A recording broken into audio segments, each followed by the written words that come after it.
সবুজ ধানের মাঠে ঘেরা একটি ছোট্ট গ্রামে থাকত দরিদ্র কৃষক শিবু।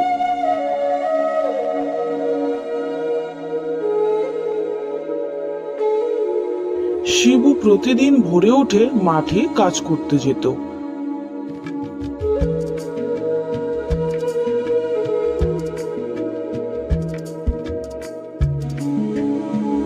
আর সন্ধ্যায় সে বাড়ি ফিরে আসতো।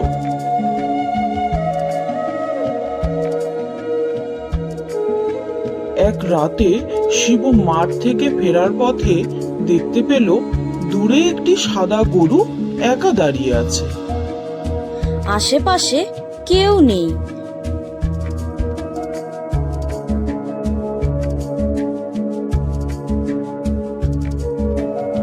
সে গরুটিকে বাড়িতে নিয়ে এসে খাওয়ালো ও যত্ন করলো।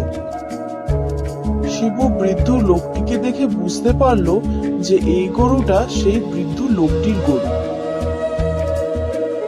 এরপর বৃদ্ধ লোকটি শিবুর কাছে এসে বলল, এই গরুটা আমার গরু, আমি একে নিয়ে যাচ্ছি। শিবু কোনো পুরস্কারের আশা না করে সে গরুটিকে ফিরিয়ে দিল। বৃদ্ধ খুবই খুশি হলেন এবং গরুটিকে নিয়ে চলে গেলেন।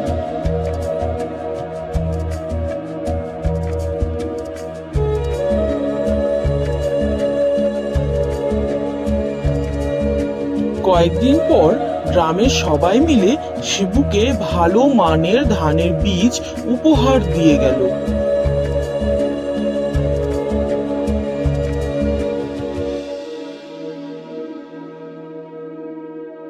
সেই বছর শিবুর জমিতে এত ভালো ফসল হলো যে তার সংসারের অভাব দূর হয়ে গেল। শিবুর সততার কথা পুরো গ্রামে ছড়িয়ে পড়ল। এরপর থেকে গ্রামের সবাই শিবুর সততার গল্প নতুন প্রজন্মকে শোনাতে লাগলো। এই গল্পটি থেকে আমরা এই শিক্ষাই পাই, সততার ফল একদিন না একদিন অবশ্যই ফিরে আসে।